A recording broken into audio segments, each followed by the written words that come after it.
Wake up, dude. It's the same dame. Good evening, everyone. This is Stone Gasman live from New York City. And tonight we are going to be doing an audio commentary for the 1956 film The Birds and the Bees, starring George Gobel, Mitzi Gaynor, and David Niven, released by Paramount Pictures in 1956. Now, this is a film that up until I decided to do this project, which was watching all of Mitzi Gaynor's movies, all 17 of them, and doing commentaries on all 17 of them, I never knew about the existence of this film. This is another very much an obscure film in Mitzi's filmography. And the reason for that is largely because it's a remake of a genuine classic. In this case, the legendary romantic comedy, The Lady Eve, written and directed by Preston Sturges. And that came out in 1941 by Paramount Pictures. So the producer decided to remake the film with TV star George Gobel in the Henry Fonda role. Various curious casting. We'll talk about that. And Mitzi Gaynor in the Barbara Stanwyck role. Now, the result was it didn't do well at the box office, and now it's been pretty much forgotten. It may have played on a TCM at one point or another. I don't know. But look, I think that Lady Eve fans should give it a chance. And so, without further ado, let's go ahead and press play. And it is available on YouTube. So, paused on the Paramount Pictures logo for The Birds and the Bees. And we'll start on the count of 3, 2, 1, and play. Excuse me. And so, yes, Paramount Picture in VistaVision. We will be talking about VistaVision, which was a very high fidelity process that Paramount utilized in the 1950s. And this may be, you know what, I'm probably going to be wrong, but I mean, this probably would be, in my opinion, probably the very first time the Paramount Mountain has been used to actually going in on a mountain and, going from the logo to actually the first image in the picture, fade in, basically, you could say. But this is a very odd opening. And unfortunately, it kind of, that made no sense to me. When I saw it the first time, it made no sense. And watching it now, it makes no sense. Because, now everybody's like, well, who's George Gobel? Nobody remembers George Gobel. And that's nothing against him or nothing against his talents as a TV personality. But the truth is, in the 21st century, nobody remembers George Gobel. And I mean, the fact that Henry Fonda is now considered, one of the great stars of the golden age, and you think, well, okay, so who's George Gobel? I mean, where's Henry Fonda? Aside from that weird opening, which this movie did not need that opening. Costumes by Edith Head. She also worked on the original Lady Eve. And yes, there are musical numbers. There are a few. This is a quasi-musical remake produced by Paul Jones, who also produced the original. But this time, instead of Preston Sturges, we have Norman Taurog. Although the one responsible for remaking this film is none other than Sidney Sheldon. And for some weird reason, in 1956, for Paramount Pictures, he decided to remake two films. He remade The Lady Eve, the Preston Sturges classic as The Birds and the Bees. And he also remade the 1936 musical version of Anything Goes, which became Anything Goes 1956 with Mitzi Gaynor and Bing Crosby. Now, I'm telling you all right now, Birds and the Bees is most definitely inferior to the Lady Eve. Whereas the Lady Eve was sophisticated and satiric and sensual and just absolutely magical. It's one of the great romantic comedies. Okay, there's no question about that. I mean, Henry Fonda, Barbara Stanwyck were incredible. They were wonderful in that movie. And the thing is that when you have a certified classic like that, and then you say, well, it was remade, right? Like, what? I don't think a lot of people know that Lady Eve was ever remade, to be perfectly honest. I think that part of that is because of the fact that I think a lot of critics at the time knew that this was a remake and recognized the same story almost immediately from 15 years prior. But I'm wondering how much of the audience remembered the Lady Eve at this point. It was only 15 years ago. And yet at the same time, I mean, was that really the reason why this film didn't do all that well? For the record, this movie made 1.8 million, but I'm sure Paramount was hoping for a bit more than that. But I think one of the issues, and I'm going to be perfectly frank, while it took me a while to warm up to George Gobel in the Henry Fonda role, it took me time to warm up to him. I think he should have gotten third billing. I think Mitzi should have gotten first billing, David Niven second billing, and George Gobel should have gotten third billing. This was his first movie, okay? And like I said, this opens up just like the Lady Eve, where, of course, people are talking about this millionaire that's coming back from the Belgian Congo. And the reason is that he's a snake expert. He loves snakes. I'm actually quite surprised he doesn't live in Florida. But yeah, and okay, now, as you can see, they're all eating hot dogs, and it's because in the original, he was a millionaire and he had ale, the ale that saved Yale or whatever, and so here he's the head of a hot dog empire, a sausage empire.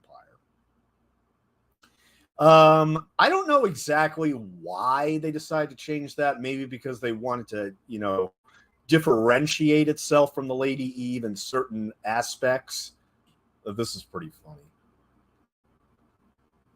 Of course, he's reading his book on snakes. He loves snakes. He's a snakes expert. That's what he does with his money. He goes out there and he just checks out animals and exotic locations. Doing what I guess any rich person would do when they're bored out of their skull. And like I said, this is right out of the Lady Eve. He's walking.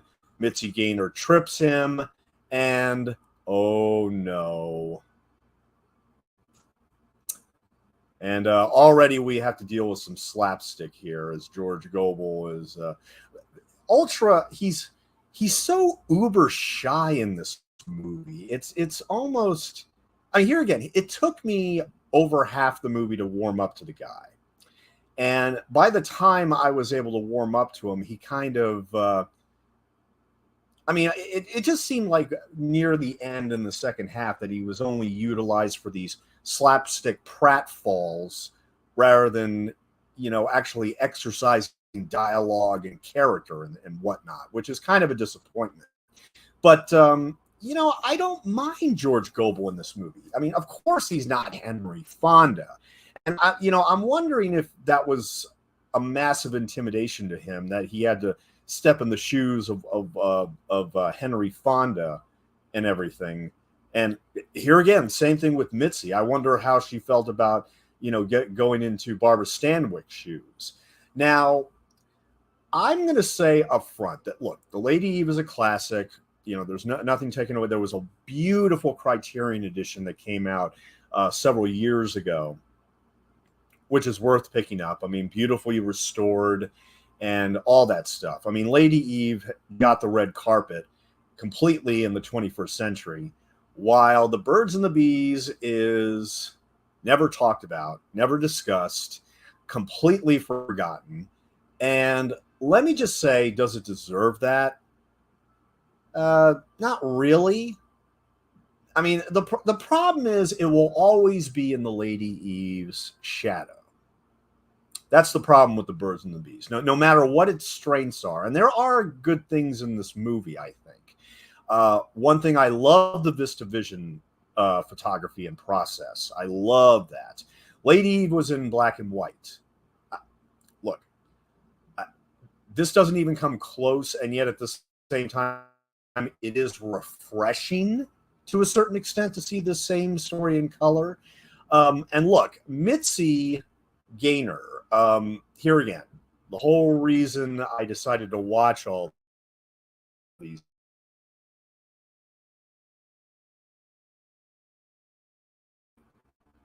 the whole reason why I decided to watch all 17 of Mitzi Gaynor's movies is because she's active on Twitter.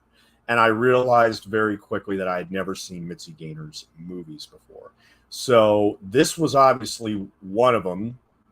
When I got to this one, and this was one of the first ones I watched, to be honest. I mean, I found it on YouTube, courtesy of Chris Johnson. Thank you very much, because this has never been released on physical media.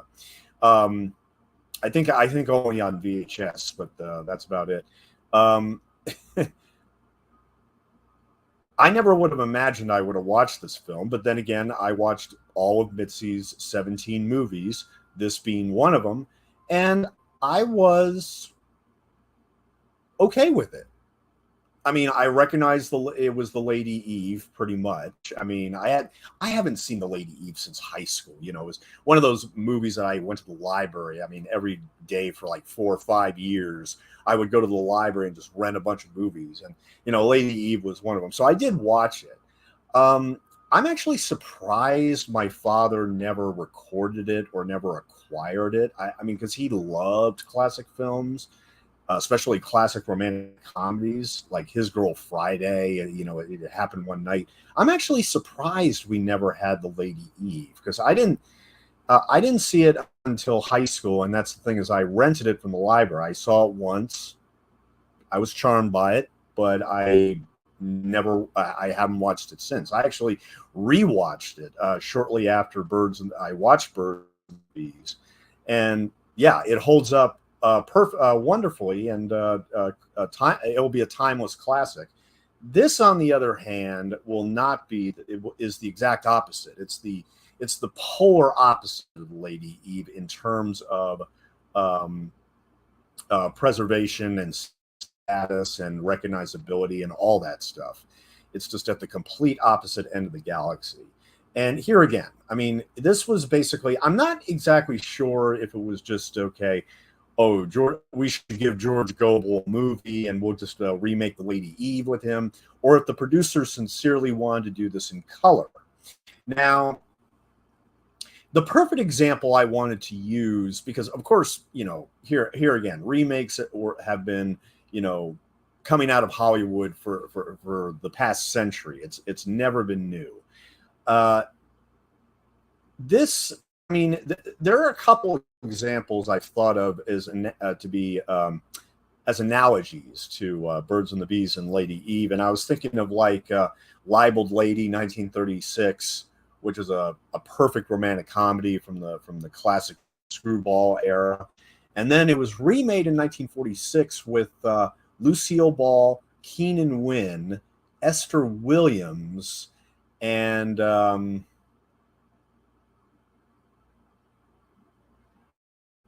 I forget the other male lead, Van Johnson. Yeah, Van Johnson. And it was made in color. But the only one that was up to the original quartet was Lucille Ball, because she was belting out her dialogue in machine gun fashion. And the other example I was thinking of is Love Affair and An Affair to Remember. And I far prefer Love Affair to An Affair to Remember, despite the fact that Affair to Remember is a beautiful looking movie, and it is a musical as well. but just not. No, I far preferred Love Affair. And in the case of Libel Lady is a masterpiece practically. But Easy to Wed was fine. And that's how I feel about Birds and the Bees. This is fine. I was thoroughly charmed by Mitzi Gaynor's performance, and of course how she rocks these Edith head garments. Oh my God, she rocks these costumes all the way up and down all around the entire ship. I mean, she's amazing.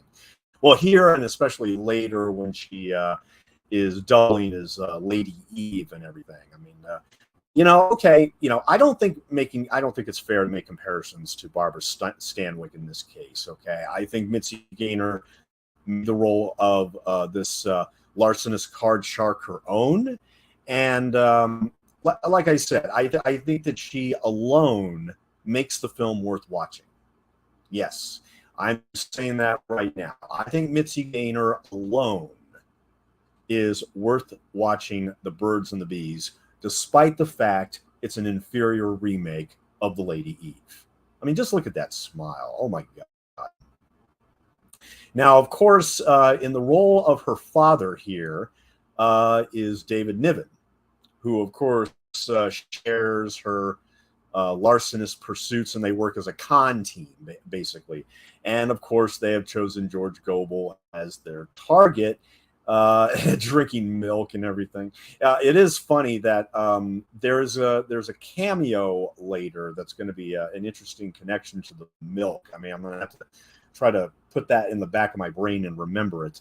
But yeah, I mean, don't forget about the milk, because there's a cast member that is from another movie that makes me think of a character drinking milk, which is really bizarre. Like I said, that game, 7 degrees, 6 degrees of Kevin Bacon. Well, yeah, that's the thing. I mean, I've seen so many of these old movies that, these character actors and the crew members, they all bleed into all the projects and where they worked out with all the studios. And you think, oh yeah, I remember them from this movie and that movie. And yeah. Mm-hmm. A lot of fun. And to be fair, the actors, I don't know how they all felt about doing this. I mean, this was really, I think, the producer's idea. And of course, when somebody mentioned, well, George Gobel, I mean, he's like the reigning star of TV at the moment. Why not give him a vehicle? Okay, fine. I don't know what possessed. I mean, look. Maybe he just wanted to remake the movie. And I'm talking about the producer who worked on The Lady Eve as well. Maybe he just wanted to see the story in color. Maybe he just wanted to, get another check out of it while at the same time updating the story a little bit, giving it a splash of color, a splash of music, and really, kind of amping it up a little bit. Sort of like how the director of Love Affair did with An Affair to Remember. Yeah, I mean, I could see that. I mean, and Preston Sturges, while he was still alive when Birds and the Bees came out in 1956, he would die only 4 years later in 1960, so only 4 years later. And by that time, he hadn't made any more movies. And I'm wondering if this was, because he is credited. See, that's the thing. Preston Sturges is given full credit in the credits. Well, maybe not full credit, but he is given credit. I mean, let's put it that way. I mean, they do drop his name. And I'm wondering if Sturges basically said, okay, you can go ahead, just give me a check. I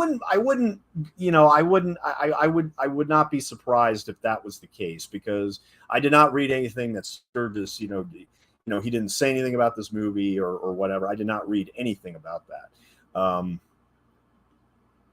But who knows? I mean, if anything, this movie certainly, gave him some, some financial stability late in his career and late in his life, even though he would just pass away at the age of 60.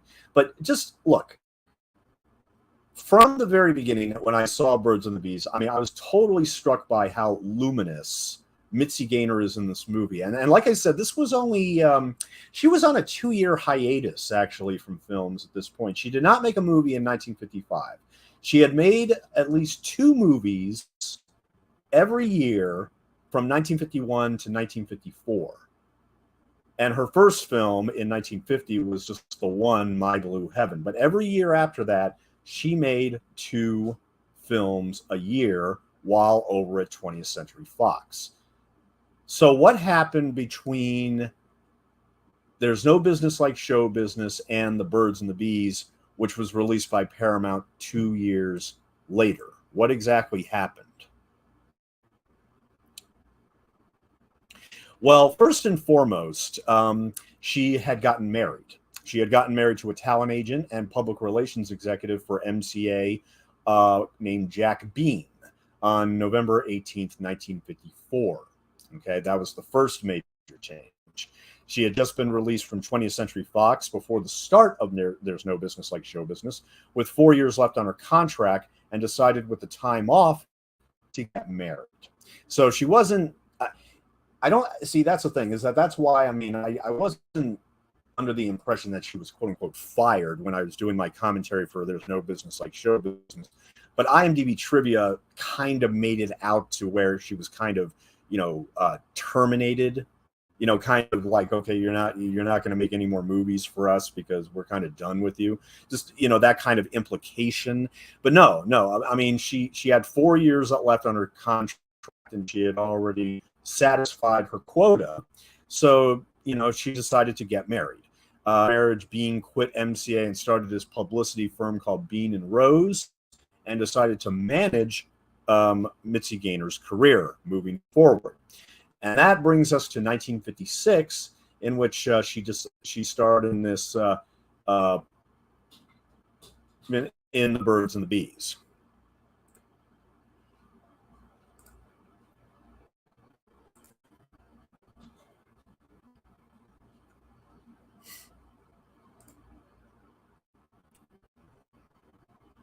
And The Birds and the Bees was released in March of 1956. So, yeah, basically about a year and 3 months after There's No Business Like Show Business. So it wasn't a wide gap. It wasn't necessarily a wide gap, but it was a 15-month hiatus. And like I said, she had gotten married, and her husband became her manager. And so now she ended up at Paramount doing these 2 remakes by Sidney Sheldon, which are both set on cruise ships. It's weird how all these things come about, don't they? Yeah. See, I pointed that out on Twitter to her when I told her that I watched Anything Goes, and I really enjoyed it. But my whole question was, why did Sidney Sheldon remake 2 films, both set on cruise ships? Which is true. Anything Goes is set on a cruise ship. So is The Birds and the Bees. It's really, really weird. In a sense, they kind of make an interesting double feature. They kind of do. I mean, the thing is, they kind of make a better double feature than Lady Eve and Birds and the Bees. But I kind of wish Paramount had released Birds and the Bees at the very least as a bonus feature to Lady Eve on DVD and Blu-ray and such. I would be hard pressed to think that Criterion mentioned this film at all anywhere during the extras of Lady Eve. They probably pretended like this never existed.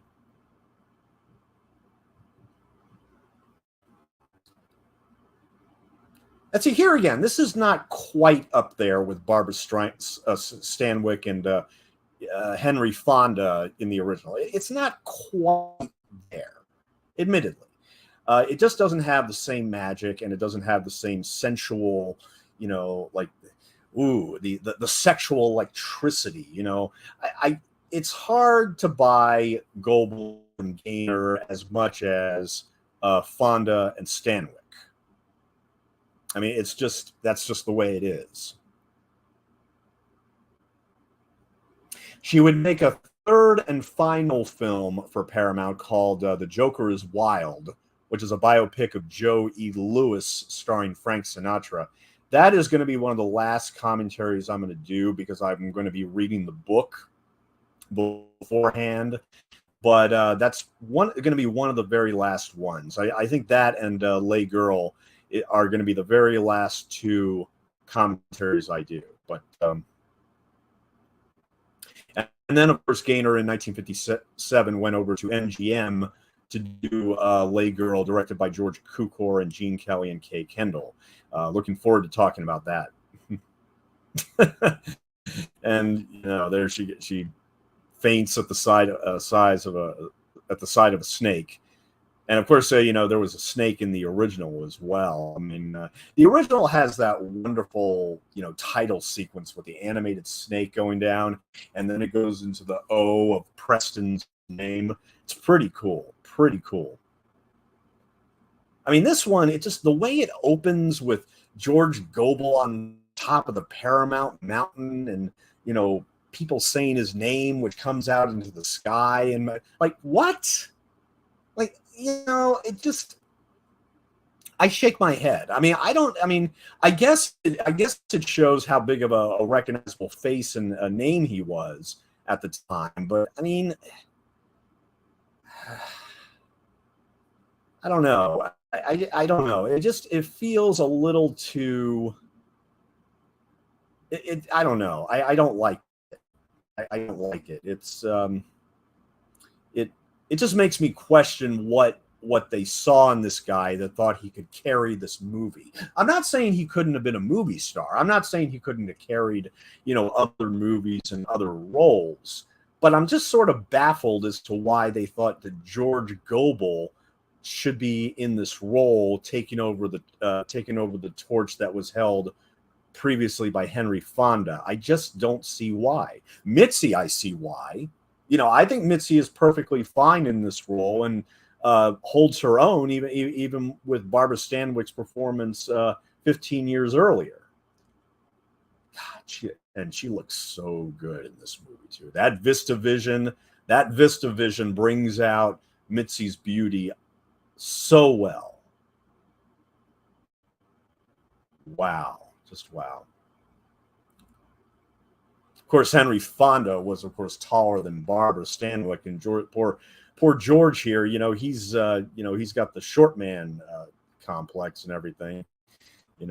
Makes you think of when they start dancing. I don't think they actually do. Well, they do and they don't. But there's a musical number later where he plays the guitar. But I'm trying to remember if they actually have an actual dance. But I mean, that's the thing. It's that whole that issue of like, well, people don't like dancing with partners that are shorter than them. Yeah, hey, I find tall women very attractive, and I mean, I've tried asking them out. I tried asking them to dance, and yeah, it never happened. But Mitzi, she isn't too much taller, so that's why I'm saying it's not too far out of the realm of possibility. I know some people watching this movie probably don't buy this couple as a couple, and it's hard to do that in a romantic comedy, and it's even harder to do that in a remake of a romantic comedy classic. It just is. I don't see this movie getting any. I don't see Paramount ever giving this any kind of DVD or Blu-ray release whatsoever. I mean, stranger things have happened. I'm sure that they this is the last film on their minds when it comes to their catalog, which, here again, if you ask me what I think Paramount should do, I think Paramount should release all 3 Mitzi movies that she made at the studio in one deluxe package with extras. I'm talking The Birds and the Bees, The Joker is Wild, which has also never gotten a physical media release, and Anything Goes, which does have an old DVD from like 2005, but it's bare bones. There's no extras, nothing of the sort. So if you ask me, I think Paramount should put out all three of her films in one package. I mean, why not? I would buy it in a heartbeat. Because to be perfectly honest, I actually like all three films that she made at Paramount to varying degrees. This is obviously the weakest one, and yet it's still very watchable. And Joker is Wild is really, really good. Yes, it's downbeat. It's a little depressing, but it is very, very good. And Anything Goes, here again, while Birds and the Bees fails to top the Lady Eve, it's not even close. Here again, I would give Lady Eve 4.5 out of 5, and I would give Birds and the Bees 3 out of 5. But Anything Goes, I think that's a way better film than the 1936 version.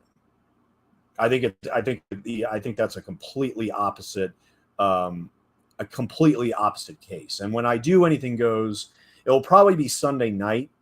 But but when I do Anything Goes, I mean, that'll be one thing I get into detail is the differences between both those versions. Birds and the Bees, it recycles the same story. The dialogue is altogether different. This is all Sidney Sheldon right here. And Sheldon just, he's no Preston Sturgis.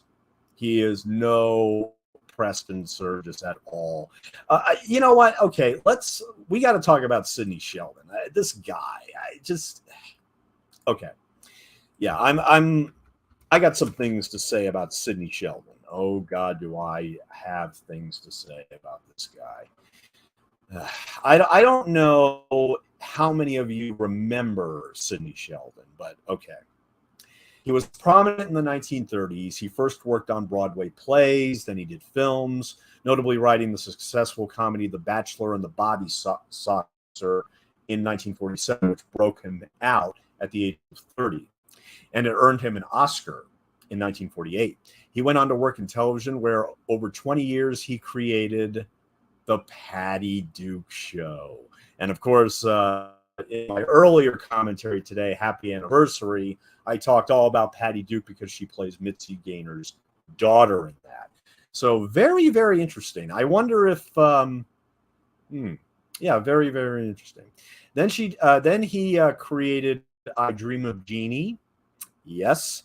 And he also created Heart to Heart from 1979 to 1984 with Stephanie Powers and Robert Wagner.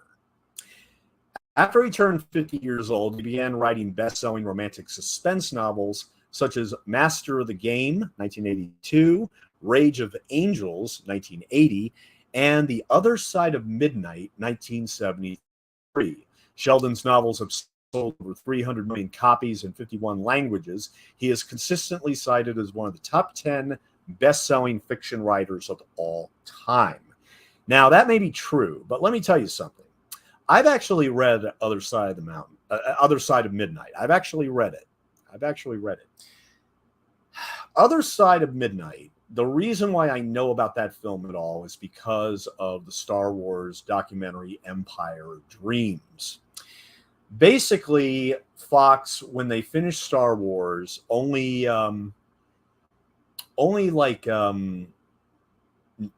wanted to book it. Theater owners were not interested in Star Wars. And I think, I forget the exact number, but I think only like 25 theaters got Star Wars. And what the theater owners, what they really wanted, what exhibitors were seriously interested in, was a film version of The Other Side of Midnight. And I've actually watched the movie because I wanted to find out what the big deal was. I mean, what the hell the big deal was about this Other Side of Midnight that exhibitors wanted to watch that instead of Star Wars. Other Side of Midnight is one of the worst films I've ever seen. And the book is even worse. Okay? There is some language in there which I can't believe I read. I can't believe that I was reading some of the things that I was reading. It was god awful. I mean, this is the infamous. I mean, we're talking about an infamous story where somebody did a wire hanger abortion. Yeah, yeah, yeah. Exhibitors were more interested in a 3-hour movie based on a Sidney Sheldon book with a wire hanger abortion than Star Wars. Does that make any sense to any of you? It makes none to me. It makes none to me whatsoever. In 1937, Sidney Sheldon moved to Hollywood, where he reviewed scripts and collaborated on a number of B-movies. He began writing musicals for the Broadway stage, while continuing to write screenplays for both MGM and Paramount.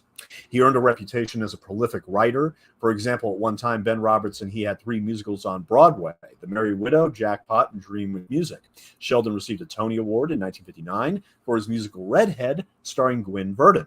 His other stage plays, including Alice in Arms, The King of New York, The Judge, and Roman Candle. Only Roman Candle has been published as a book. The play Gomes was performed only in London and not on Broadway. And Sheldon's success on Broadway brought him back to Hollywood, where his first assignment was The Bachelor and the Bobby Soxer, which won him the Oscar for original screenplay in 1947. He was one of the writers on the screenplay for the musical Easter Parade and sole writer for the 1950 musical Annie Get Your Gun. One of the songs in there is There's No Business Like Show Business, which inspired the making of the movie, which is the movie that Mitzi made before Birds and the Bees. So, yeah, there you go. Both of which featured songs by Irving Berlin. Some of his other writing credits include South of Panama, Gambling Debts, Dangerous Lady, Borrowed Hero, Mr. District Attorney in the Carter Case, Fly By Night, She's in the Army, Nancy Goes to Rio, 3 Guys Named Mike, No Questions Asked, Rich, Young, and Pretty, Justice Once, Remains to Be Seen, The Dream Wife, You're Never Too Young, Anything Goes, Partners, The Buster Keaton Story, which, by the way, George Gobel, that was supposed to be George Gobel's next film, was the Buster Keaton Story, but instead he was replaced, after this bombed, he was replaced with Donald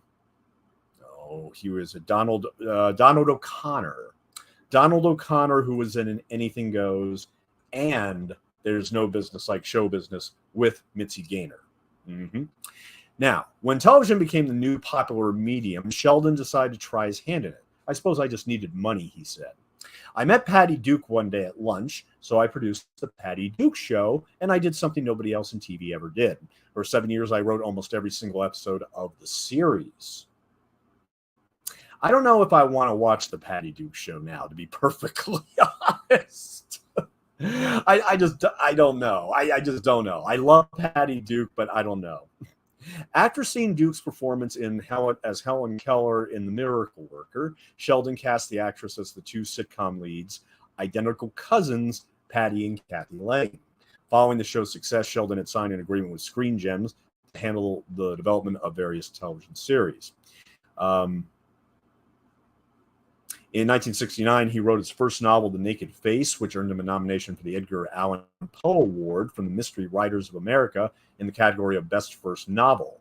His next novel, The Other Side of Midnight, climbed to #1 on the New York Times bestseller list, as did several ensuing novels, a number of which were made into motion pictures or television miniseries. His novels often feature determined women who persevere in a tough world run by hostile men. They're still garbage. They're still garbage, trust me. The novels contain suspense and devices to keep the readers... Okay.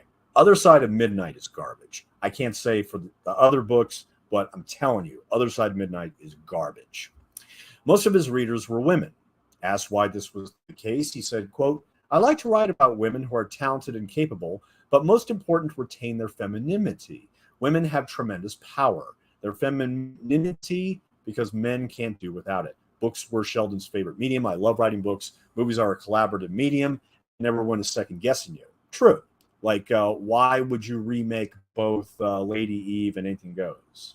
Whatever. When you do a novel, you're on your own. It's a freedom that doesn't exist in any other medium. He was the author of 18 novels, which have sold over 300 million copies. And 3 years before his death, the Los Angeles Times called Sheldon the Mr. Blockbuster and the Prince of Pot Boilers. Yeah, the Prince of Pot Boilers. Oh, man. Sheldon won. He was nominated for an Emmy for I Dream of Jeannie.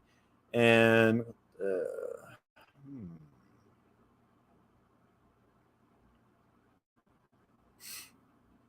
yeah, that's about it. That's about it. Oh, he also wrote Oh, interesting. I remember my mother recorded Windmills of the Gods when it premiered on television. He actually wrote that as well. So, but yeah, he was responsible for co-writing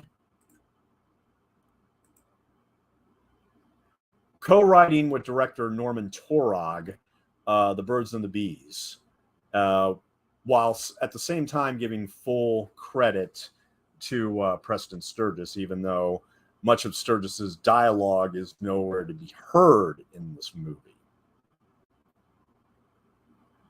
But they still have to give him credit, you know.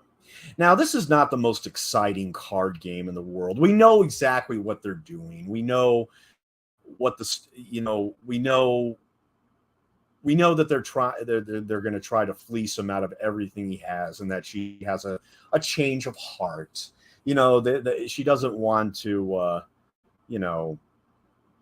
screw him over in this game because she's evidently fallen in love with him. Now, if this sounds a little too premature, I would definitely agree. For some reason, with the Lady Eve, Preston Sturges made it seem so natural and effortless. Here, it feels a little forced, a little artificial, a little I'm not quite buying it as much as Lady Eve. And here again, all the actors put in fine work here. I think they did their jobs. I think they, hit their marks. They did what they were supposed to do, and they played these characters as professionally and as enjoyably as possible to entertain an audience. I think they all did their jobs as actors. The problem is when you have a version that's so similar and that it's almost a duplicate, practically. Here again, I think recycled is a more appropriate term in this case. But what can you do? You can't win. You just can't win. But here again, I think Paramount should, at the very, very least, give it some kind of physical media release. I mean, even if it's just an extra to the original, why not? And even though this print is not the best in the world, of course, what I'm watching here, it's not been restored in any way. But the VistaVision, oh man, does the VistaVision really stand out? And as many people know, VistaVision was also the process used for Vertigo, which is the famous Alfred Hitchcock film. So let's go ahead and talk about VistaVision as George Gobel is about to make his way outside to meet with Mitzi.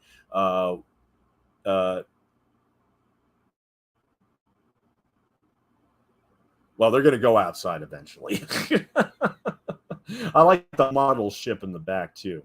But VistaVision is a higher resolution, widescreen variant of the 35mm motion picture format, which was created by engineers at Paramount Pictures in 1954. Yeah, 20th Century Fox had CinemaScope, and Paramount had VistaVision. Okay?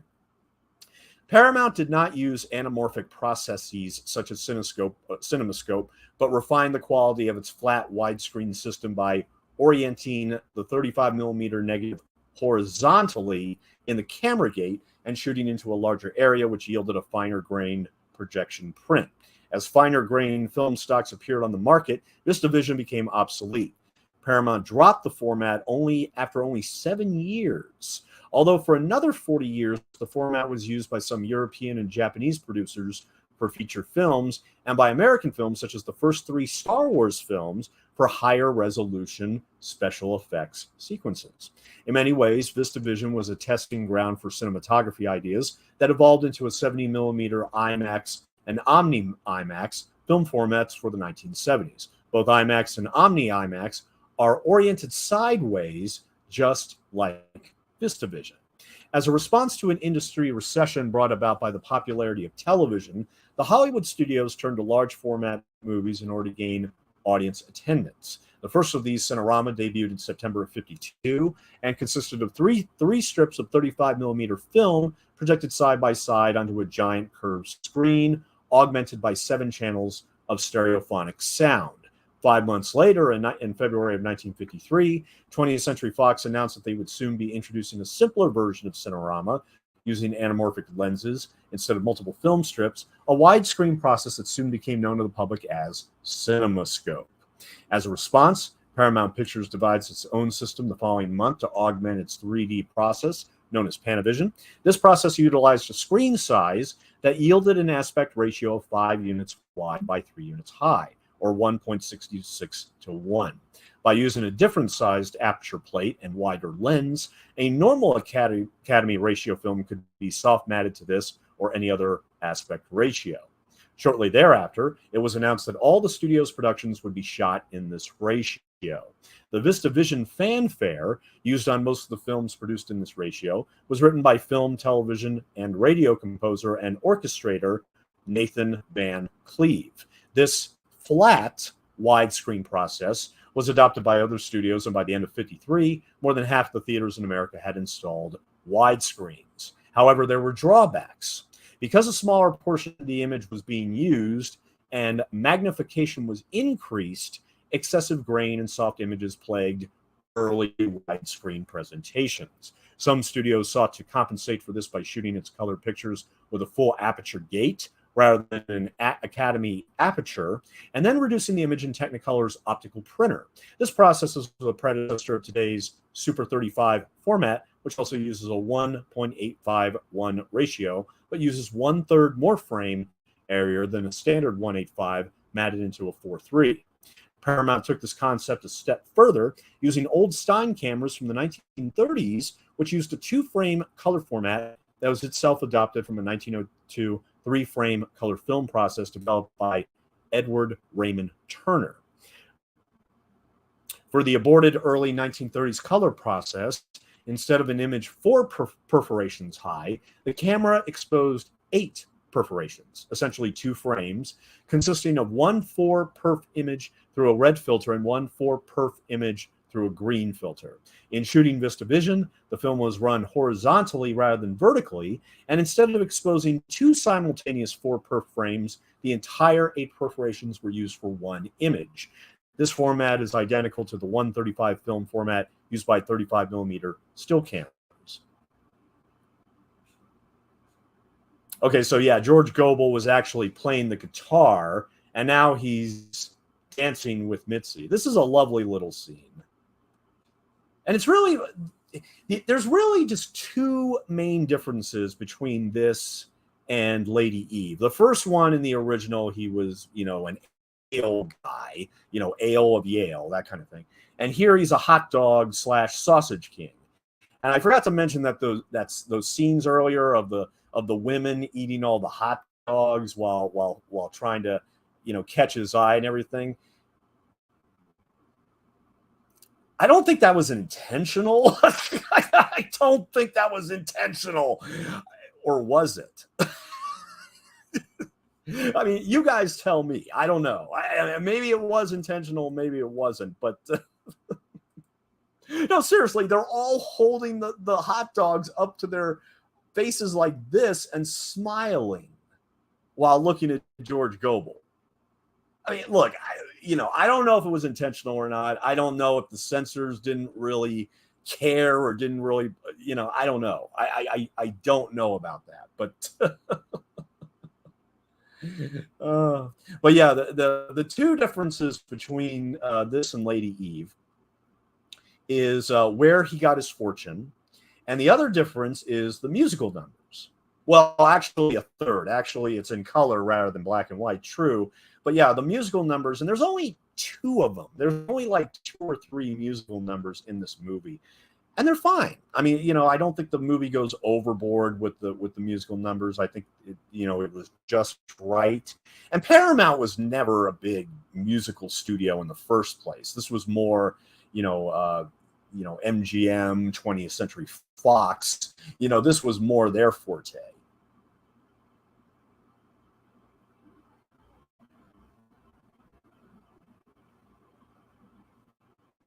And like I said, I just wish the picture was restored because I mean the Vista Vision is just gorgeous, absolutely gorgeous. And for Mitzi to be in a Vista Vision picture, see like shots like this with the sky in the background as they're on the boat. I mean, I don't know if that's a rear projection. I hope it's not, but it could very well could be. The fact that I can't really tell the difference, I think, tells you that the filmmakers did their job. Because of its peculiar horizontal orientation on the negative, VistaVision was sometimes called Lazy 8 by film professionals. This gave a wider aspect ratio of 1.5 to 1 versus 1.37 to 1 Academy ratio, and a much larger image area. In order to satisfy all theaters with all screen sizes, VistaVision films were shot in such a way that they could be shown in one of three recommended aspect ratios: 1.66, 1.85, and 2.00. Lauren L. Ryder, chief engineer at Paramount, expressed four general reasons he thought Paramount's VistaVision would be the forerunner of widescreen projection in most theaters. VistaVision can be shown at widescreen aspect ratios of 1.66 and 2.00. VistaVision could be, and most often was, further printed down to standard vertical 35 millimeter reels, keeping its 1.66 widescreen aspect ratio, which meant exhibitors did not need to purchase additional projection equipment, unlike CinemaScope. VistaVision did not cut down the number of seats in any theater, as did Cinerama and CineScope at first, and VistaVision allowed patrons to see more and therefore gain more enjoyment out of a feature. After months of trade screenings, Paramount introduced VistaVision to the public at Radio City Music Hall on October 14, 1954, with its first film shot in the process, White Christmas. White Christmas, Strategic Air Command, To Catch a Thief, Richard III, and The Battle of the River Plate had very limited 2 or 3 prints struck in the 8-perf VistaVision format in which they were shot. Although the clarity of these 8-perf prints was striking, they were used only for premiere or preview engagements between 1954 and 1956 and required special projection equipment.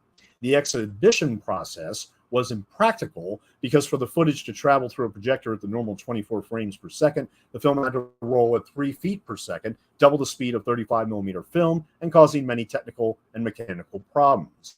Aside from these prints, all other VistaVision films were shown in the conventional 4-perf vertical format as planned.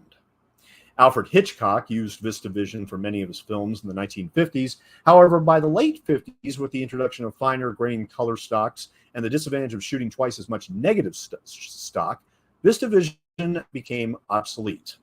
Less expensive anamorphic systems such as CinemaScope and the more expensive 70mm format became standard during the later 50s and 1960s. Since the last American VistaVision picture, One-Eyed Jacks, in 1961. That's the only movie that Marlon Brando directed.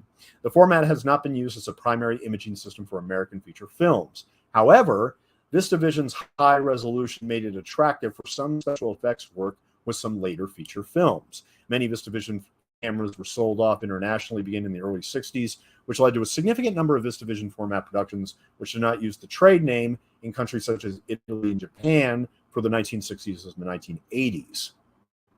In 1975, a small group of artists and technicians, including Richard Edlund, who was to receive 2 Academy Awards for his work, revived the long doormat format to create the special effects shots for George Lucas's epic Star Wars. A retooled VistaVision camera dubbed the Dykstraflex, named for special effects master John Dykstra, who won an Oscar for Star Wars, was used by the group, later called Industrial Light and Magic, in complex process shots. For more than 2 decades after this, VistaVision was often used as an originating and intermediate format for shooting special effects, since a larger negative area compensates against the increased grain created when shots are optically composited.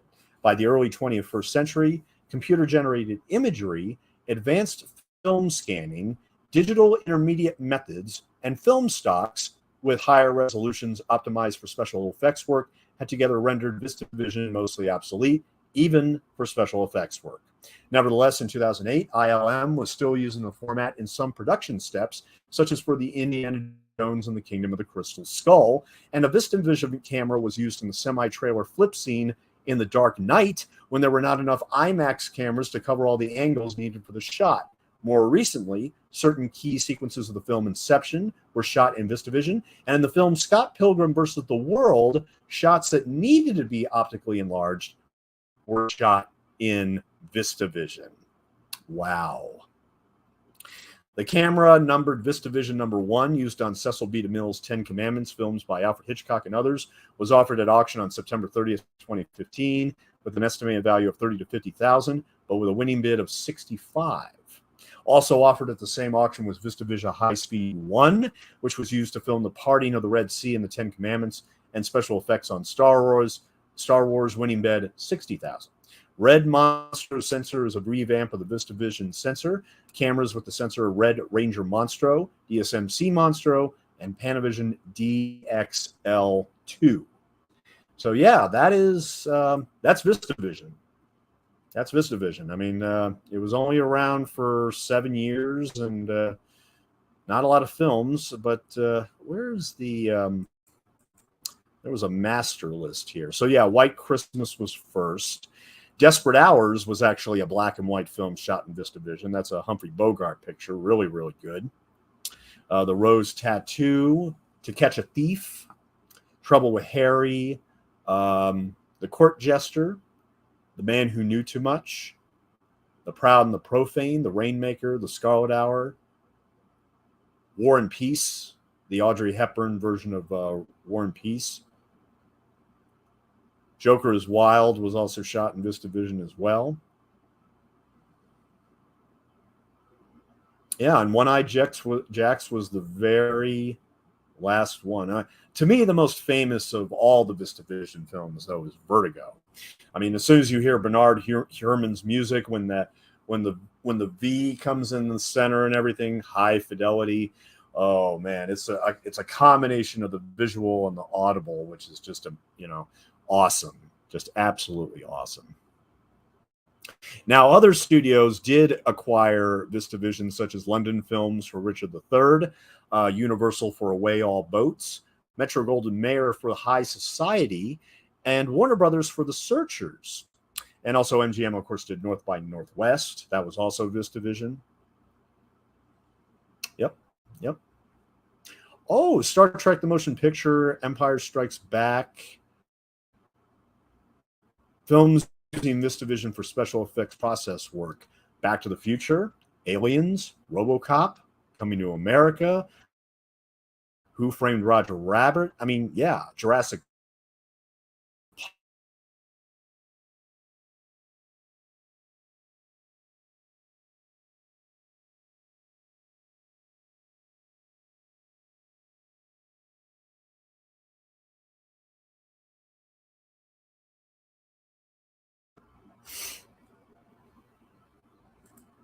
So we are now 56 minutes. We are 56 minutes into The Birds and the Bees, and we have approximately 38 minutes left to go.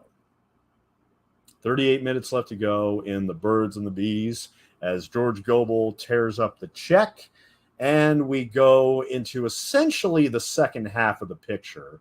I mean, we're going to go back onto a cruise ship a little bit later. But one thing I wanted to talk about, obviously, with Mitzi Gaynor in that, look at that costume right there. I need to talk about Edith Head. You know what? I mean, if she did the original, I think it's more than appropriate for me to talk about Edith Head, including this one. Okay, now, granted, this is not the movie that people think of when they think of Edith Head. Okay, I understand that. I mean, there's many, many, many other films that people think of instead of The Birds and the Bees when it comes to Edith Head. But let's go ahead and talk about her. She started her career as a Spanish teacher, but was interested in design. After studying at the Chouinard Art Institute in LA, Head was hired as a costume sketch artist at Paramount Pictures in 1923. She won acclaim for her design of Dorothy Lamour's trademark sarong in the 1936 film The Jungle Princess, and became a household name after the Academy Award for Best Costume Design was created in 1948. Head was considered exceptional for her close working relationships with her subjects, with whom she consulted exclusively. These included virtually every top female star in Hollywood. Head worked at Paramount Pictures for 44 years. 44 years. That's a long time. That is a long, long time. But you look at this costume alone. Well, of course she was hired at the studio for 44 years. And Mitzi looks like she loves wearing it. She looks like she's in heaven right now wearing all of these Edith Head dresses. She really does look like she's in heaven wearing them.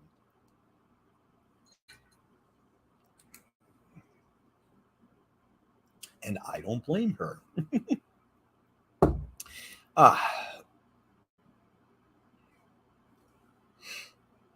Mm.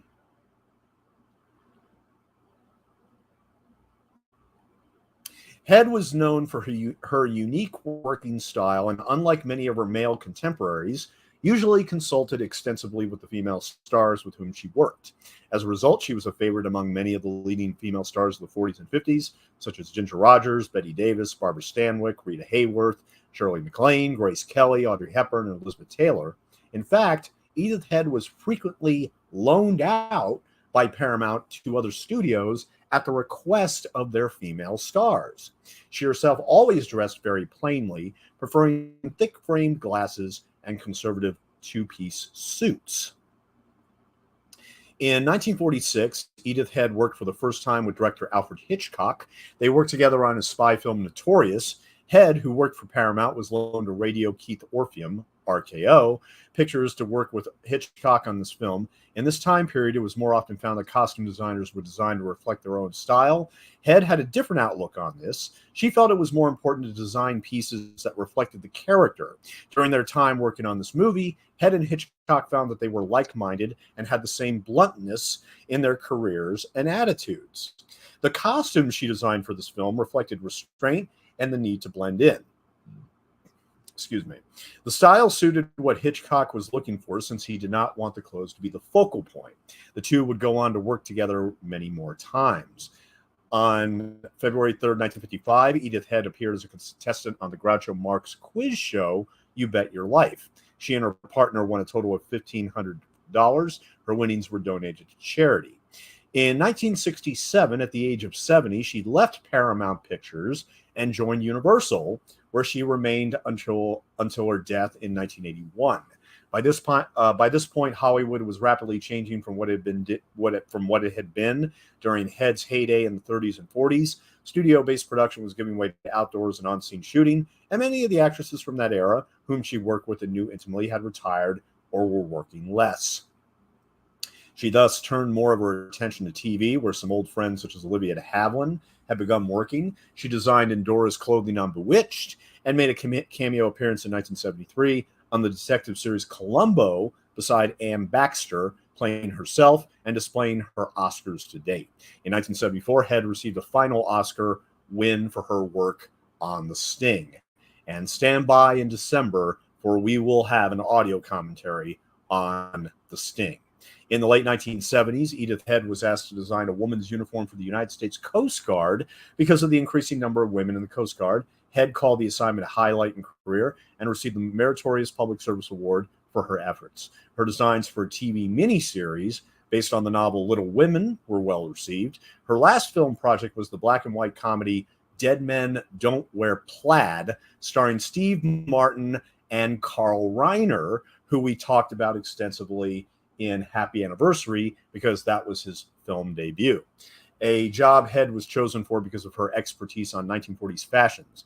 She modeled Martin and Reiner's outfits on classic film noir, and the movie, released in theaters after her death was dedicated to her memory. She died on October 24th, 1981, 4 days before her 84th birthday. And among the films that she did, that she served as costume design for, Mae West and She Done Him Wrong, Frances Farmer and Rhythm on the Range, Paulette Goddard in The Cat and the Canary, Veronica Lake in Sullivan's Travels, which was also done by Preston Sturges, as well as I Married a Witch. Barbara Stanwyck in The Lady Eve, Marjorie Reynolds in Holiday Inn, Betty Hutton in Incendiary Blonde, Jane Wyman in The Lost Weekend, Ingrid Bergman in Notorious, Loretta Young in The Farmer's Daughter, Olivia de Havilland in The Heiress, Elizabeth Taylor in A Place in the Sun. The list goes on and on and on. I mean, so Sophia Loren in That Kind of Woman, Kim Novak in Vertigo. Yeah, those very famous dresses that Kim wears in Vertigo. Topaz, Rooster Cogburn, Valerie Perrine for W.C. Fields and Me. Yeah. And she won, I believe, 8 Oscars. She won for The Heiress, All About Eve, Samson and Delilah, A Place in the Sun, Roman Holiday, Sabrina, The Facts of Life, and finally The Sting in 1973. 8 Academy Awards. And of course, I mean, just one of the highlights of the last act of this movie is, just Mitzi strutting around in these Edith Head dresses. It's an absolute highlight, and Mitzi does well playing her alter ego. Let's put it that way.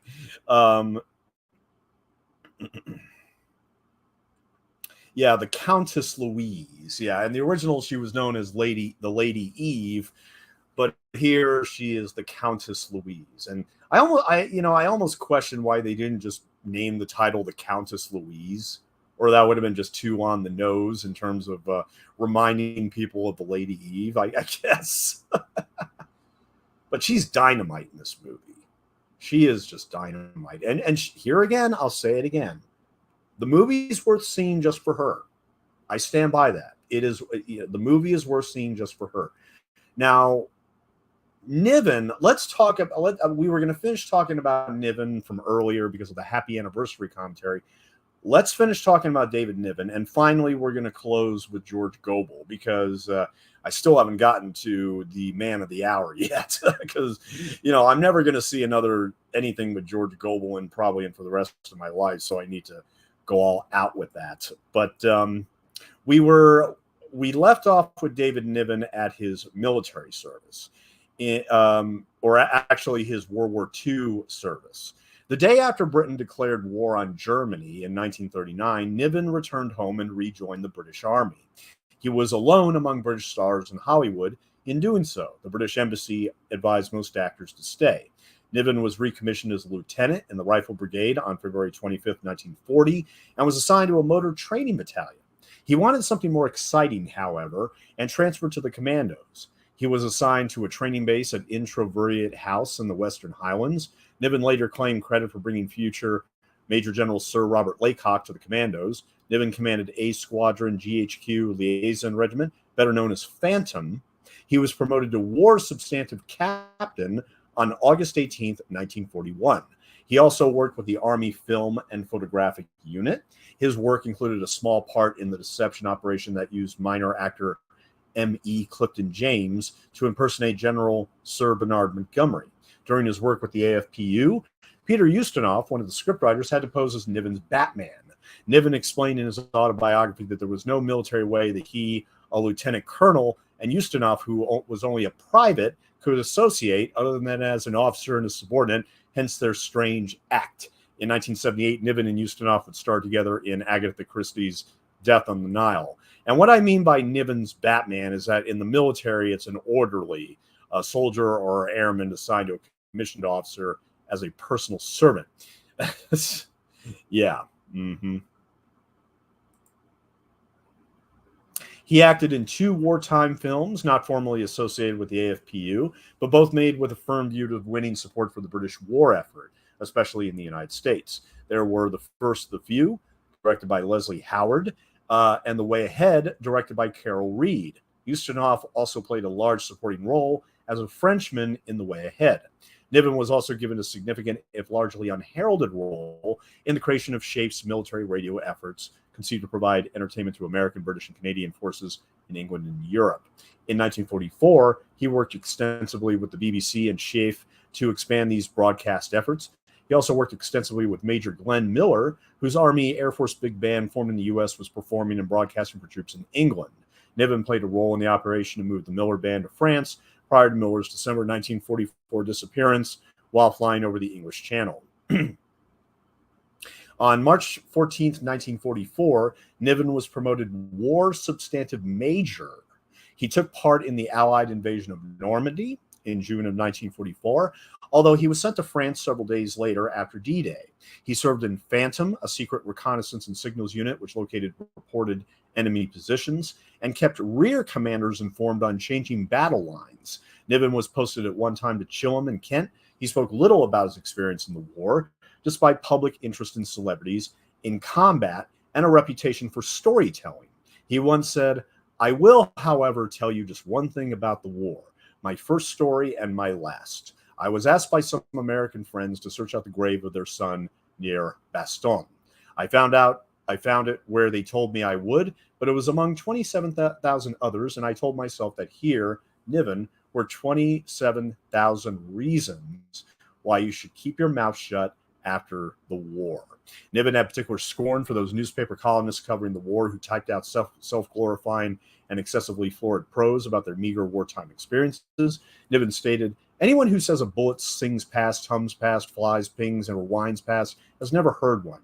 They go crack." He gave a few details of his war experiences in his autobiography, The Moon's a Balloon, his private conversations with Winston Churchill, the bombing of London, and what it was like entering Germany with the occupation forces. Niven first met Churchill at a dinner party in February of 1940. Churchill singled him out from the crowd and stated, "Young man, you did a fine thing to give up your film career to fight for your country. Mark you, had you not done so, it would have been despicable." A few stories have surfaced about to lead his men into action. Niven eased their nervousness by telling them, "Look, you chaps only have to do this once, but I'll have to do it all over again in Hollywood with Errol Flynn." Asked by suspicious American sentries during the Battle of the Bulge, who had won the World Series in 1943, he answered, quote, "Haven't the foggiest idea, but I did co-star with Ginger Rogers in Bachelor Mother." Niven ended the war as a lieutenant colonel. On his return to Hollywood after the war, he received the Legion of Merit, an American military decoration. It honored Niven's work in setting up the BBC Allied Expeditionary Forces program, a radio news and entertainment station for the Allied forces. Niven resumed his career while still in England, playing the lead in A Matter of Life and Death, 1946, from the team of Powell and Pressburger. The movie was critically acclaimed, popular in England, was selected as the first royal film performance. Niven returned to Hollywood and encountered tragedy when his first wife died after falling down a flight of stairs at a party. Goldwyn lent him to play Aaron Burr in Magnificent Doll, opposite Ginger Rogers, and then to Paramount for The Perfect Marriage with Loretta Young and Enterprise Productions for The Other Love. For Goldwyn, he supported Cary Grant and Young in Bishop's Wife. He returned to England when Goldwyn lent him to Alexander Korda to play the title role in Bonnie Prince Charlie, a notorious box office flop. Back in Hollywood, Niven was in Goldwyn's Enchantment with Teresa Wright. And at Warner Brothers, he was in a comedy called A Kiss in the Dark with Jane Wyman. Then he appeared opposite Shirley Temple in the comedy A Kiss for Corliss. None of these films was successful at the box office, and Niven's career was struggling. He returned to Britain to play the title role in The Elusive Pimpernel from Powell and Pressburger, which was to have been financed by Korda and Goldwyn. Goldwyn pulled out, and the film did not appear in the U.S. for 3 years. Niven had a long, complex relationship with Goldwyn, who gave him his first start, but the dispute over the Elusive Pimpernel and Niven's demands for more money led to a long estrangement between the two in the 1950s. Niven struggled for a while to recapture his former position. He supported Mario Lanza in a musical at MGM called The Toast of New Orleans. He then went to England and appeared in a musical with Vera Allen, Happy Go Lively. then Soldiers 3, The Lady Says No, and then The Moon is Blue. Mm-hmm.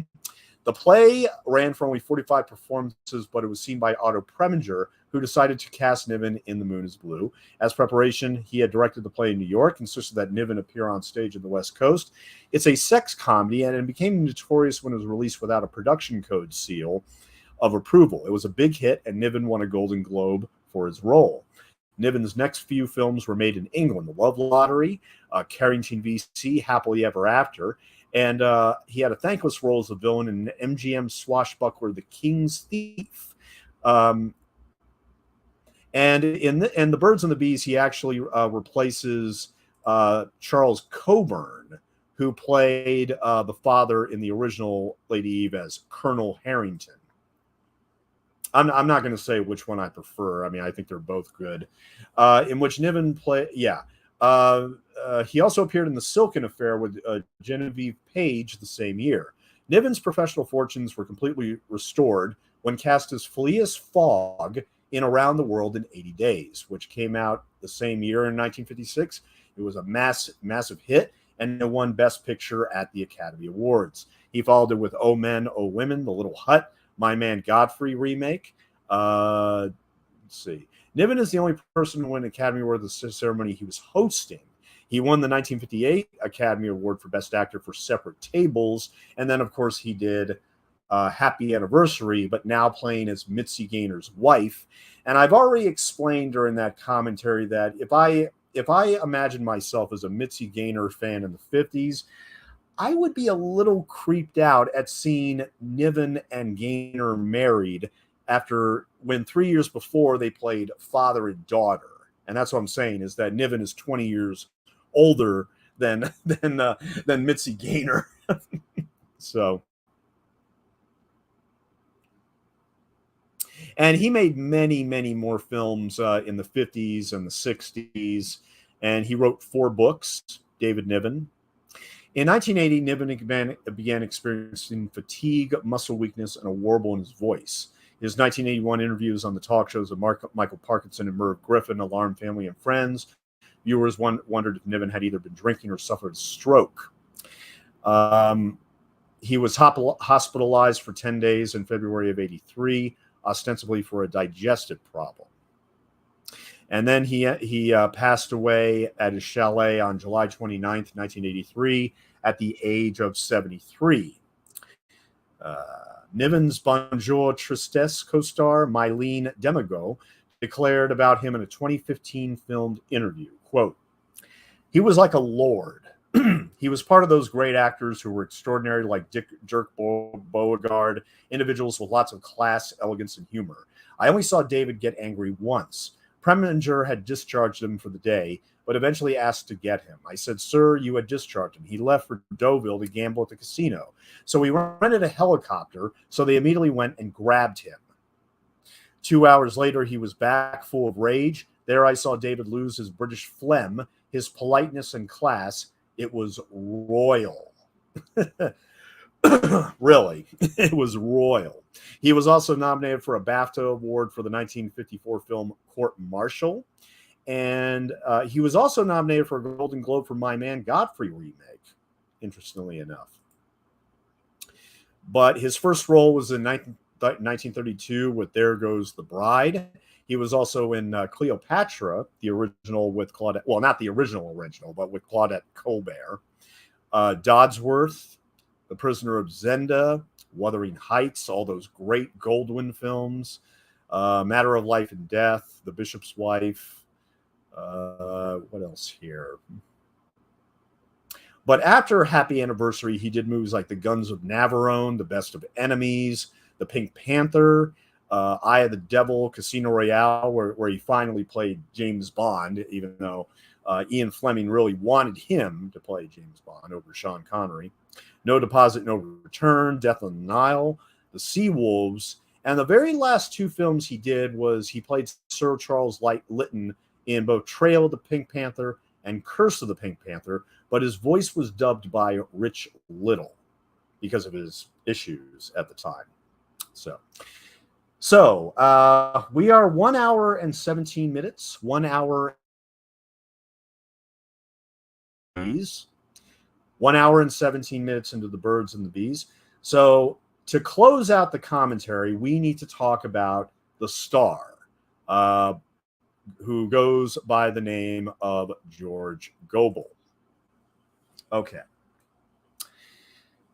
So George Gobel, he was best known as the star of his own weekly comedy variety television series, The George Gobel Show, on NBC from 1954 to 1959, and on CBS from 1959 to 1960, alternating in its last season with the Jack Benny program. Okay. He was also a familiar panelist on the NBC game show Hollywood Squares.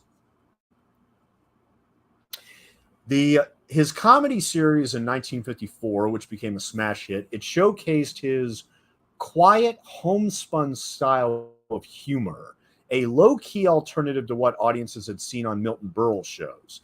A huge success, the popular series made the crew cut Gobel one of the biggest comedy stars of the 1950s. The weekly show featured vocalist Peggy King and actress Jeff Donnell, as well as numerous guest artists, including stars such as Jimmy Stewart, Henry Fonda, Fred McMurray, Kirk Douglas, and Tennessee Ernie Ford. In 1955, Gobel won an Emmy Award for Most Outstanding New Personality.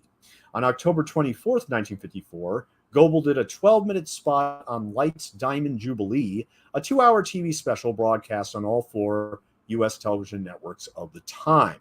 Gobel and his business manager, David P. O'Malley, formed a production company called Galmaco, a composite of their last names. And if you remember in the beginning of The Birds and the Bees, it said Galmaco Presents. I don't know how you would pronounce that word, to be honest. The company produced the first 4 years of Leave It to Beaver, as well as the films The Birds and the Bees and I Married a Woman, both starring Gobel. The centerpiece of Gobel's comedy show was his monologue about his supposed past situations and experiences, with stories and sketches allegedly about his real-life wife, Alice, nicknamed Spooky Old Alice, played by actress Jeff Donnell for the first 4 years of the series' run. Gobel's hesitant, almost shy delivery and penchant for tangled digressions were the chief sources of comedy, more important than the actual content of the stories. His monologues popularized several catchphrases, notably, "Well, I'll be a dirty bird," spoken by the Kathy Bates character in the 1990 film Misery. "You can hardly get them like that no more," and "Well, then, there now," spoken by James Dean during a brief imitation of Gobel in the 1955 film Rebel Without a Cause, and as part of the closing lyric in Perry Como's 1956 hit record, Jukebox Baby. Gobel shows used some of television's top writers of the era: Hal Cantor, Jack Brooks, and Norman Lear. Peggy King was a regular on the series as a vocalist, and the guest stars ranged from Shirley MacLaine and Evelyn Rudy to Bob Feller, Phyllis Avery, and Vampira. Gobel labeled himself Lonesome George, a nickname stuck for the rest of his career.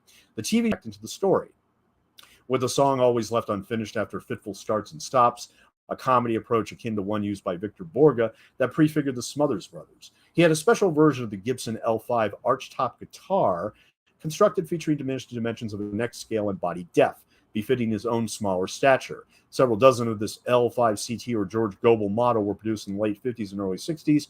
He also played the harmonica. In 1957, 3 U.S. Air Force B-52 Stratofortress bombers made the first nonstop around-the-world flight by turbojet aircraft. One of the bombers was called Lonesome George. The crew later appeared on Gobel's primetime television show and recounted the 45-hour and 19-minute mission. Lonesome George, the non-breeding Galapagos tortoise that was the last of the subspecies and that died in June of 2012, was also named after Gobel. Galapagos. From 1958 to 1961, Gobel appeared in Las Vegas at the El Rancho Vegas in Reno in the Maples Hotel. In 1961, Gobel and Sam Levine starred as Irwin and Patsy in Let It Ride, an original Broadway musical based on the 1935 original Broadway play Three Men on a Horse, co-authored by George Abbott and John Cecil Home, which had an initial Broadway run of 835 performances. With a book written by Abram S. Gins and a score by Jay Livingston and Ray Evans, Let It Ride was directed by Stanley Prager, then a successful TV director of the popular sitcom Car 54, Where Are You? Let It Ride opened at the Eugene O'Neill Theater in 1961, closed after 68 performances, and one preview. Critics compared the show unfavorably to How Succeed in Business. He continued to work club dates and performed in many of the Playboy Club properties.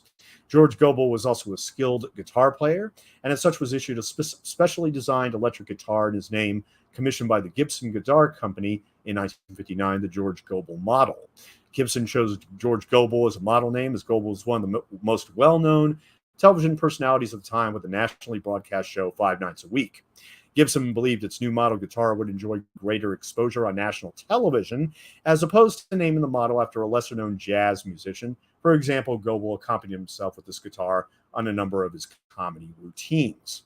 Gobel was a guest on various TV programs, including The Andy Williams Show, Red Skelton, Dean Martin, Ford, Tennessee Ernie Ford, The Bing Crosby Show, Dinah Shore, Death Valley Days, Wagon Train, The Carol Burnett Show, The Donna and Marie Show, and Johnny Carson's The Tonight Show, and made cameos on Rowan Martin's Laugh-In, an episode of My Three Sons starring Fred McMurray was titled Lonesome George, in which Gobel played himself on the episode. He appeared on F Troop as an amateur inventor Henry Turkle in the 1966 episode Go for Broke.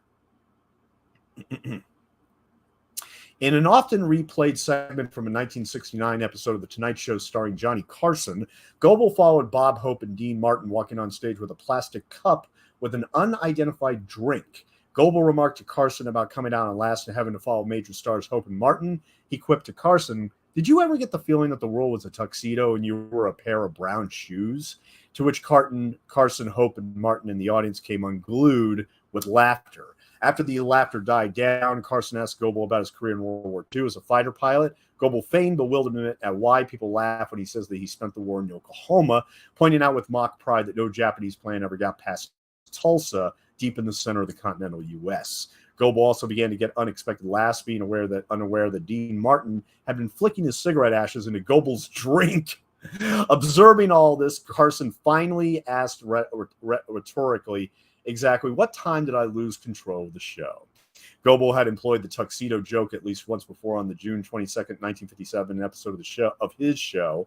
The comedian complained that the TV director and crew treated him as if they were a tuxedo and I was a pair of brown shoes.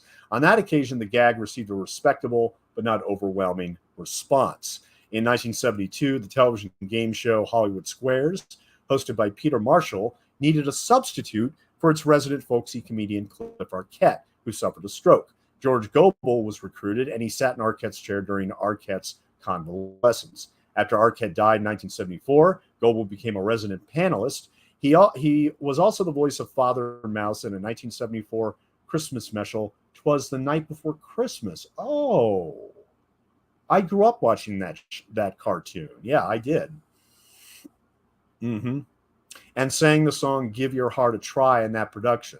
He also made a guest appearances on Hee Haw in 1976. In the early 80s, Gobel played Otis Harper Jr., the mayor of Harper Valley in the TV series based on the film Harper Valley PTA, and guest starred as himself on an episode of Madam's Place. So the Birds and the Bees, he was cast in this lead. Paramount Pictures promoted the hell out of him because he thought because of his huge sensation on television. But of course, television and movies are completely different worlds. And this movie, it made only 1.8 million. So, Gobel was set to play Buster Keaton, and unfortunately, he was replaced with Donald O'Connor. And then he only did one more movie. His second movie, I Married a Woman, filmed in 1956 by RKO, but not released until 58. Although scripted by Goodman Ace, it also resulted in disappointing ticket sales, and Gobel's career as a movie star came to an abrupt end. He settled into a succession of TV guest star appearances and did not return to movie screens until 2 decades later as a character actor in Joan Rivers' Rabbit Test in 1978, followed by The Day It Came to Earth in 79 and Ellie in 1984. He appeared in 9 TV movies during the 1970s and 1980s. Gobel was considered for the voice of Winnie the Pooh by Walt Disney, but turned it down after reading the books and finding Pooh to be, quote, an awful bore. Well, I would say at the very least, in comparison to Winnie the Pooh, George Gobel is an awful bore. But then again, I'm only judging him from this movie. Okay, admittedly, I never saw any of Gobel's TV work, and I probably never will. Based on this performance, like I said, it took me a while to warm up to him, but eventually I did. He is not Henry Fonda. Very few people are. And I'm sure, and you got to give Gobel and Gaynor and even Niven credit for not imitating their predecessors. You know, for not directly imitating their predecessors in any of these scenes, as familiar as they are. mm. Mm. Wow, the last thing I would want is a lollipop that a child's been licking being stuck to my face. That would just be the worst. But damn, does Mitzi look good in that nightgown, doesn't she? Oh my god. I like how they're wearing both orange. You know, he's got the orange and white bathrobe going, and she's in all orange right now. Absolutely stunning. Absolutely stunning. Now, to close out, we are 1 hour and 28 minutes and 28 seconds. We got 6 minutes left before the end of The Birds and the Bees. And I need to close out the commentary with the director, who also co-wrote the screenplay with Sidney Sheldon. The director is a guy by the name of Norman Taurog. Okay. He was born in 1899, passed away in 1981 at the age of 82. And from 1920 to 1968, Taurog directed 180 films. 180 films. At the age of 32, he received the Academy Award for Best Director for Skippy, becoming the youngest person ever to win the award for 8.5 decades present until Damien Chazelle, who won for La La Land in 2017. Norman Taurog was later nominated for Best Director for the film Boys Town with Mickey Rooney, and he directed some of the best-known actors of the 20th century, including Jackie Cooper, Spencer Tracy, Mickey Rooney, Judy Garland, Deanna Durbin, many, many others.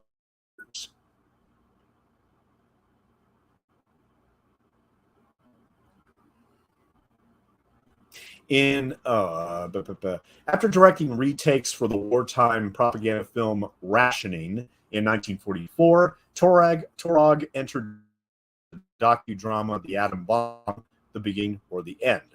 It was back to his métier of light comedy for his next couple of outings, The Bride Goes Wild with Van Johnson and June Allison, and Big City, both in 1948. Remarkably, he also directed the third film that year, combining the genres of comedy, drama, and biography, and dealing with an all-star cast. Words and Music was a fictionalized biopic of the relationship between Richard Rodgers and Lorenz Hart. It starred, among others, Judy Garland, Gene Kelly, Mickey Rooney, and Sid Charisse. By now, Taurog had established a reputation as a director who was comfortable working in the musical and comedy genre, and who relied upon to work with slight material, qualities which would be useful later in his career. Dean Martin and Jerry Lewis had been a double act since 1946 and had made 5 films together. 3 Martin and Lewis top line were Taurog directed Jumping Jacks in 1952, regarded by many Martin Lewis fans as the finest of their films. Taurog worked well with the duo, and he went on to direct The Stooge, 1953, The Caddy, 1954, Living It Up, and You're Never Too Young. And their penultimate film together, Partners, Taurog worked with Lewis alone twice more in Don't Give Up the Ship, 59, and Visit to the Small Planet in 1960. In 1960, Taurog directed his first Elvis Presley film, G.I. Blues. This was a turning point for Elvis. Up until then, he had harbored ambitions of being a James Dean figure, playing brooding rebel roles in Loving You and Jailhouse Rock and King Creole. However, Colonel Tom Parker had different plans for the singer. G.I. Blues was Elvis's first film in 2 years following his return from the Army, and it would set the tone for future films, a few girls, a few adventures, and a few songs along the way with weak plots and uninspired acting.